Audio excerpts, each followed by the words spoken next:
আমরা যেটা দেখতে পাচ্ছি, মানুষ বিভ্রান্ত, আমার কাছে নানান প্রশ্ন করছে। একদল বলছে অন্য একটা দলকে যে পৃথিবীতে এদের সাথে মিথ্যাবাদী কেউ নাই। আবার আরেক দলের নেতা বলছেন যে এদেরকে ভোট দেওয়া হারাম, যেটা আপনারা হয়তো পেপারকে আজকে হয়তো দেখেছেন। এখন জনগণ বিভ্রান্ত যে এরা তো বড় বড় হুজুর, তো এখন আসলে কি? এখন কোরআন বলে যে অকুল্লা সাইয়ান ফাসসালনাহু তাফসীরা, আল্লাহ বলেন আমি প্রত্যেকটা জিনিস রুকু পর্যন্ত এলো যে ৭৬।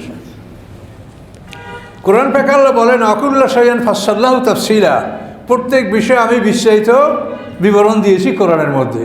তাহলে আমরা কোরআনে অনুসন্ধান করব যেখানে আল্লাহ কি বলেছেন। তো এখানে আল্লাহর কোরআন যেটা বলেছে, কাউকে যদি আপনি মিথ্যাবাদী বলেন সেটা প্রমাণ করতে হবে।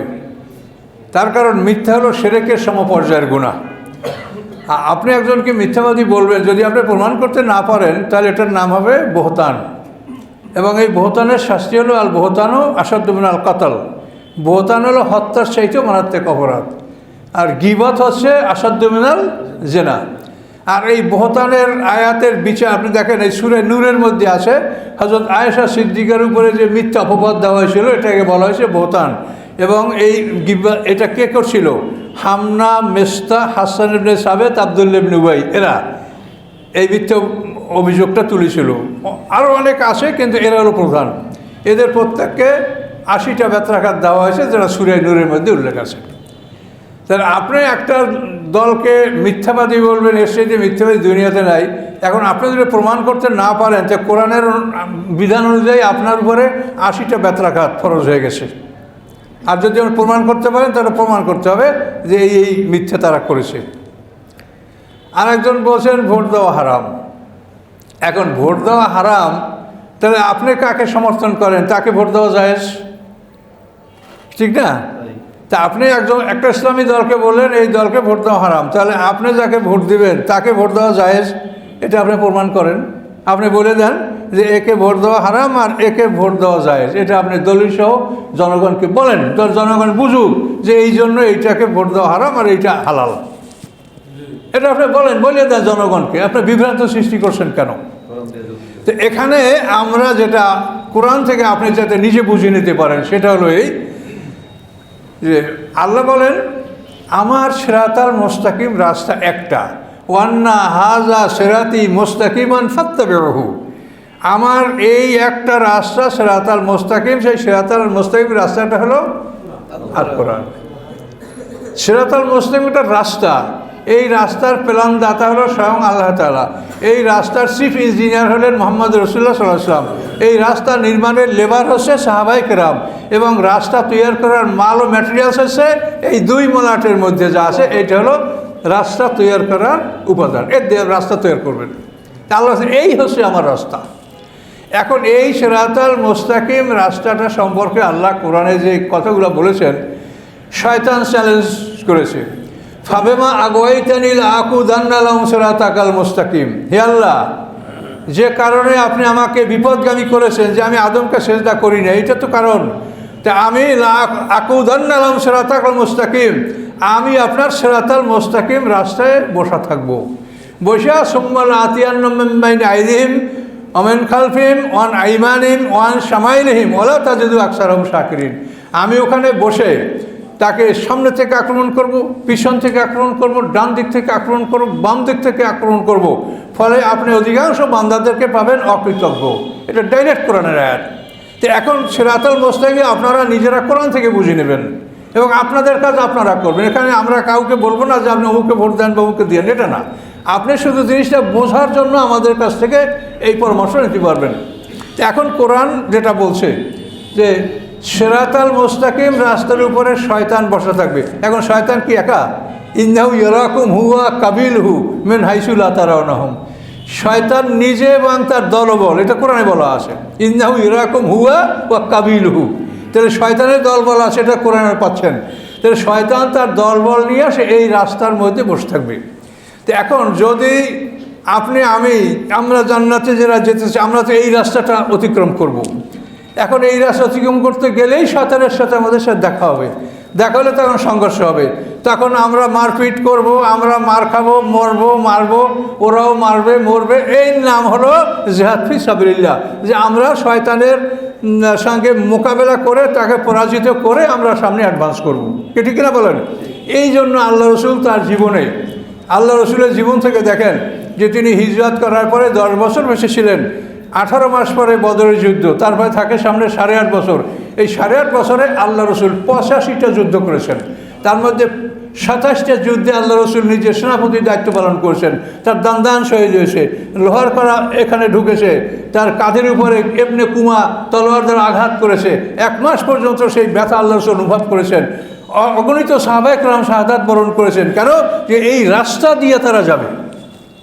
যে সিরাতাল মুস্তাকিম রাস্তার বৈশিষ্ট্যই হলো যে এই রাস্তাটা বিনা বাধায় পার হওয়া যায় না। তো এখন আপনারা দেখেন ইসলামের নামে যতগুলো দল আছে এর মধ্যে কে বাধাগ্রস্ত হয়েছে? আর এমন এমন দল যে তাদের জামার আয়রন ভাঙে নাই, নখের আসরও তাদের লাগে নাই, তারা বসে বসে বড় বড় ফতুয়া মারে। কি অমুকের ভোদ্ধা জায়েজ নেই, অমুকে হারাম, অমুকে মিথ্যা বলে। তুমি কি করেছো? তোমার জীবনে তোমার শরীরে একটু নখের আসর লেগেছে? যখন যে দল আসে তখন সেই দলের সাথে তুমি মিলেমিশে তোমার ধর্ম ব্যবসা চালিয়ে গেছো, এখনও তুমি তোমার ধর্ম ব্যবসা চালিয়ে যাবে। এই জন্য দিন কায়েমের পক্ষে এরা কোনো দিন আসবে না। কাজে এই জন্য আল্লাহর কোরআন থেকে যে বিষয়টা আপনারা, আল্লাহর কোরআন থেকে আপনারা পরিষ্কার বিষয়টা বুঝতে পারছেন যে সত্য রাস্তা যেটা সিরাতাল মুস্তাকিম রাস্তাটা, এটা অত্যন্ত কঠিন রাস্তা। এই রাস্তায় কোনো মানুষ বাধা ছাড়া অতিক্রম করতে পারে না। কাজেই যারা বিনা বাধায় সারা জীবন পার করলো আর এখনও পার করছে, তাদের ব্যবসা রমরমা চলছে। কাজে এই লোকগুলি শুধু ফতুয়াবাজি করছে। কাজে আপনারা বুঝতেই পারেন যে সত্য দল মানেই হলো যারা বিপদ সংকুল পথ অতিক্রম করে এবং যারা বাধাগ্রস্ত হয়, যারা ক্ষতির সম্মুখীন হয়, জানমাল নষ্ট হয়, যারা মানে জেল জুলুম ফাঁস ইত্যাদির সম্মুখীন হয়, তারাই সত্য দল। যেহেতু এটা পরিষ্কার কোরআনের কথা যে শয়তান সত্য দলকে আটকাই দিবে, আপনি যাইতে পারবেন ডান বাম দিয়া। ওলা তাত্তাবুসসুবুলা কোরআন বলে, আল্লাহর কোরআন বলছে যে এই রাস্তাটা যেটা মেইন রোড, যেটা প্রশস্ত রাস্তা, এটা দিয়েই তুমি চলবে। ওলা তাত্তাবুসসুবুলা, এই ছোট ছোট রাস্তাগুলো তুমি ঢুকবে না। যদি ঢোকো ফাতাফাররাকু মিন সাবিলি, তাহলে আল্লাহর রাস্তা থেকে তোমরা বিচ্ছিন্ন হয়ে পড়বে। এটা পরিষ্কার কোরআনে বলা আছে। তাহলে আল্লাহ যে বলছেন যে অকুল্লা শাইইন ফাসসালনাহু তাফসিলা, প্রত্যেকটা বিষয় আমি পরিষ্কার করে বলেছি, এখানে আপনাদের কাছে বসতে কিছু বাকি আছে। তো এইটা দিয়ে আপনি নিজে বিবেচনা করবেন যে কোন দলটা সত্য, কোন দলটা মিথ্যা। কাজে আপনি কোনো রকম বিব্রত হবেন না। যেহেতু আমাদের মাঝে এই কোরআন আছে, কাজে আমরা বিব্রত হব না। আমরা প্রত্যেকটা বিষয়ের ফয়সালা এই কোরআন থেকে আমরা পাবো। হযরত মুসা আলাইহিস সালামের কয়টি মোজাজা ছিল এবং কী কী জানলে হুকুম? হযরত মুসা আলাইহিস সালামের মোজা ছিল 9টা। একটা আয়াতেই 5টার কথা উল্লেখ আছে। ফারসাল আইমুত তুফানা ওয়াল জারাদা ওয়াল কুম্মালা ওয়াদ দাফাদি ওয়াদ দামা, এগুলো 5টা। তুফান মানে বন্যা, এমনভাবে বন্যা হয়েছে যে ফেরাউন বংশের সব বাড়িঘর ডুবে গেছে, কিন্তু বনী ইসরাঈলদের কোনো ক্ষতি হয় নাই।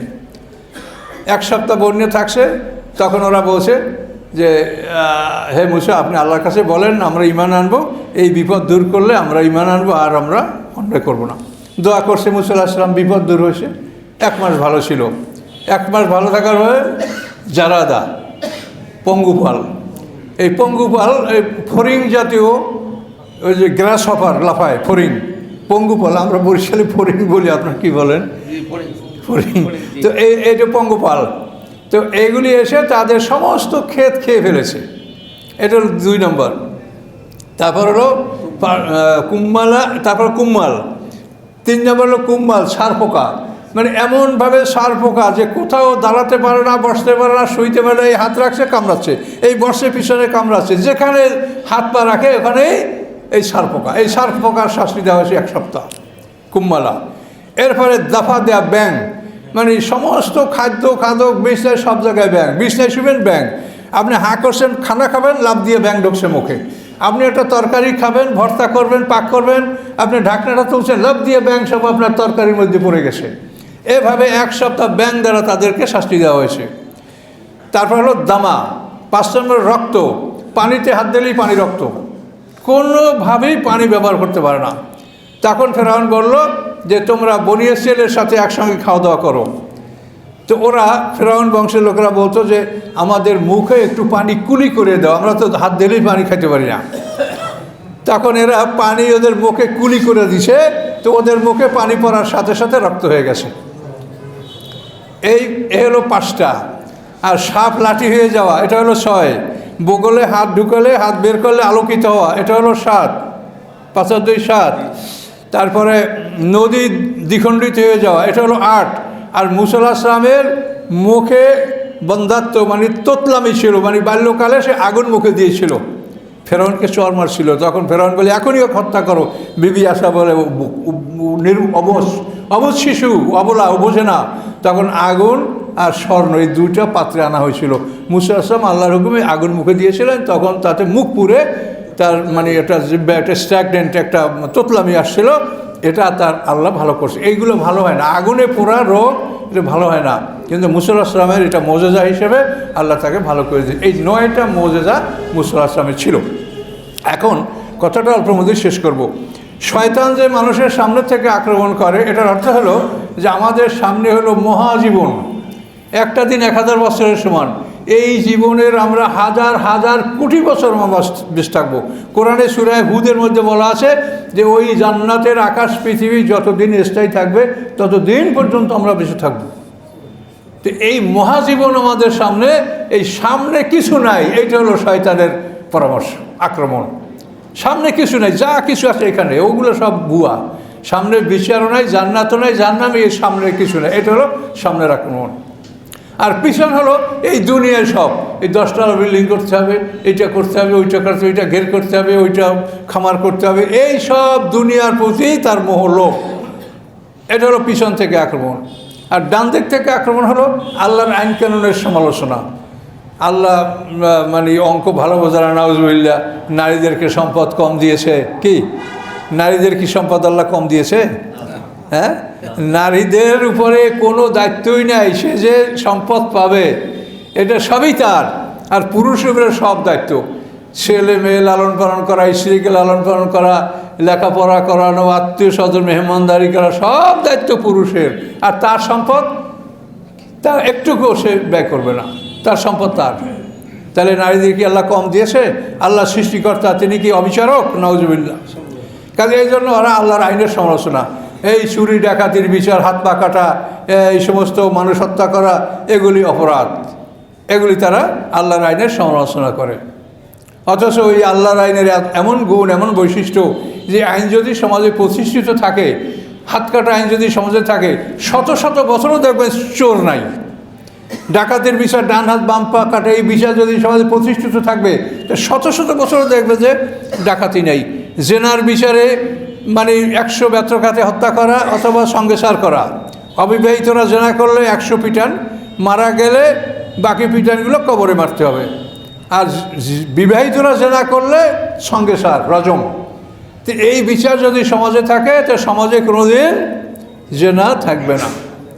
হত্যার বিচার, খুনের বদলে খুন, অথবা 100 গরু, অথবা 100 উট, অথবা 2000 বকরি, এই হত্যার বিচারের যেটা কোরআনে যেটা বলা আছে, এই বিচার যদি সমাজে থাকে, তা নুনের দরে খুন হবে না।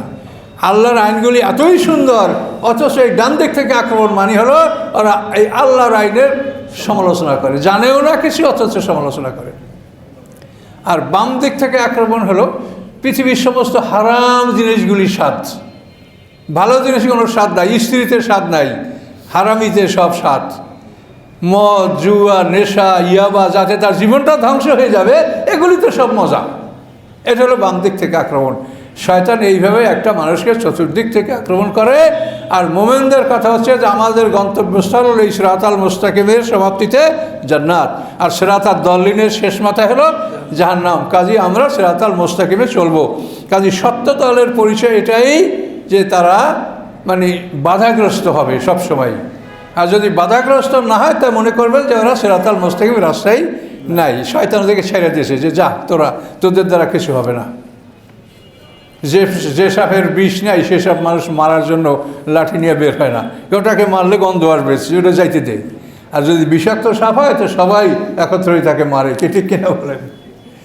তো যাই হোক, আপনারা আশা করি ইনশাল্লাহ বুঝিয়ে নিয়েছেন। তো মনে রাখবেন একটা কথা, যে আমরা সবসময় আল্লাহর বিধান অনুযায়ী আমরা কাজ করব, তাতে আমরা জিতি হারি বা আমি যাকে ভোট দেবো জিতবে না তাহলে অমুকের দিয়ে, এটা না। আপনি ভোট দেবেন আল্লাহর বিধান অনুযায়ী যে ভোট পেতে পারে, তাতে আপনার ক্যান্ডিডেট হারলো কি জিতলো এটা আপনার কোনো ফ্যাক্টর না। আল্লাহর এমন কোনো প্রয়োজন নাই যে দেশে দিন কায়েম হইতে হবে। আর বর্তমান পৃথিবীর অবস্থাটা হলো এমন যে সারা পৃথিবীতে এখন যে অবস্থা চলছে, এতে এই মুহূর্তে পৃথিবীতে দিন কায়েম হওয়া বা কায়েম করাটা কোনোভাবেই সম্ভব না।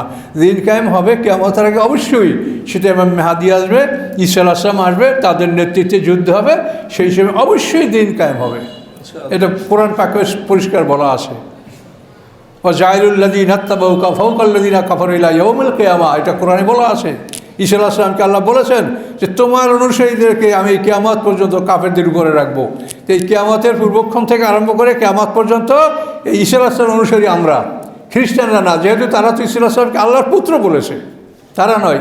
ঈসা আলাইহিস সালামকে সঠিকভাবে পালন আমরাই করছি, কাজে এই জন্য তাকে মান্য আমরাই করছি। কাজে ইনশাল্লাহ আল্লাহর প্রতিশ্রুতি সব সত্য। আপনারা নিজেদের বিবেককে কাজে লাগাবেন এবং কখনোই খারাপ কাজ করা যাবে না। হার জিত আল্লাহর কাছে, হার জিতের জন্য কোনো কাজ করা যাবে না, কাজ করতে হবে আল্লাহর বিধান অনুযায়ী, এটা মনে রাখবেন। ওমা আলাইনা ইল্লাল বালাগ। আসসালামু আলাইকুম রহমতুল্লাহ। 50,000 বছরের সমান একদিনে